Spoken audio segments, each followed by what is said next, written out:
It's a fantastic segue. You mentioned that you have slowly moved away from the game, and it's something that is so hard for someone who literally picked up the bat when we were like a kid and and played at the highest level for the state and also for multiple leagues. What made you what made you to move away from the sport that you absolutely loved? And can you also talk about your current professional state as well? You're a successful technology consultant at Deloitte in Auckland. Like, how did that whole switch started with? I think my mom was always big on me, always having a good education. She's like, I don't care if you spend 24 hours playing cricket. Just make sure you study well, you finish your schooling, you finish whatever, you finish your professional qualifications. I'm all for you doing whatever you want. Just make sure you always study. So growing up, there was never a plan B. I didn't study with the name of always moving. It just helped having that in the bank as well. Like I said, it's like a billion people play the sport in India, and not everyone's going to make it, right? And that wasn't something that had dawned on me until I was 25, 26. My aim was always to play for the country. Towards the latter half of my career, when I was 26, 27, I could have played for another state as well. And I could have gone on to play Ranji Trophy for the next 6, 7, 8, or even till now. Easy. That wouldn't have been an issue. Money wouldn't have been an issue. I think for one, there's pride. If you're from Tamil Nadu and you've played for Tamil Nadu since you were 13, you want to play for the state. And when that wasn't happening, I told my dad, no, I don't want to go out and play for another state. I think my dad was more upset that I gave up the game because he knew how much I loved it. That it had to be done. Like I said, I think it was also because I'm always driven by mental challenges, and I wanted to see.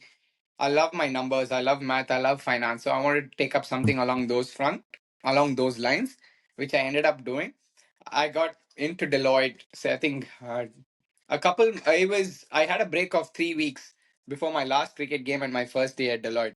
So I took my interview in between the Tamil Nadu when we had our league games going on. It was, I think, the semi-finals, and one day before that is when I went and had the interview.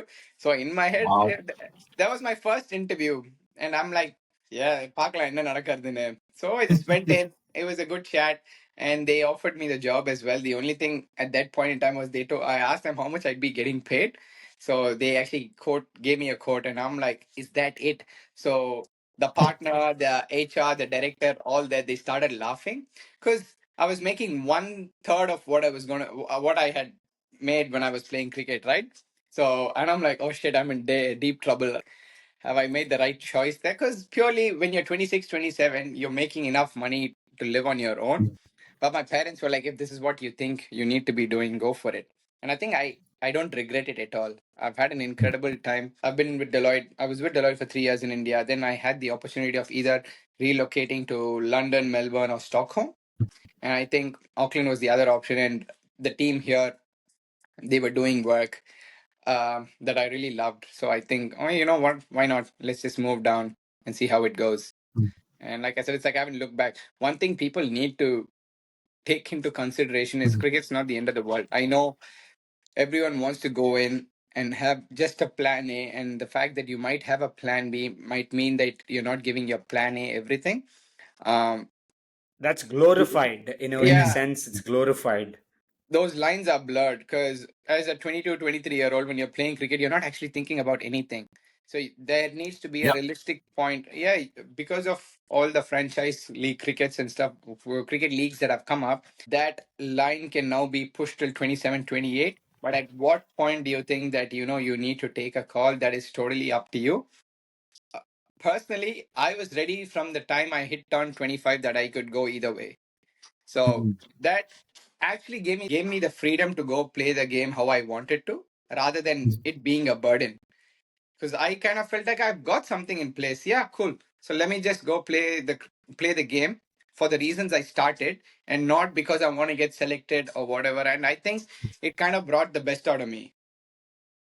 Wow. As simple as Okay. that. When there's nothing weighing you Yep. down and you're playing the sport for sheer enjoyment and you want to win the game, it was as simple as that. I think people will find it hard to see this side of things until and unless they actually go through the motions or have this in their mind. Because It's a taboo, right? Having a plan B, but it actually helps in a certain way. It is all dependent on how you are wired as a person. If you think that you can actually take it in a good way, great. For me, like I said, 24, 25, I had other things lined up already, and I could go play the game without a worry in the world. I didn't expect to get picked again after that. And I Mhm. sat for 10 more games after that. At which point I'm like, yeah, you know what? I'm done. I'm done playing. I don't want to sit down anymore. So that's how it was for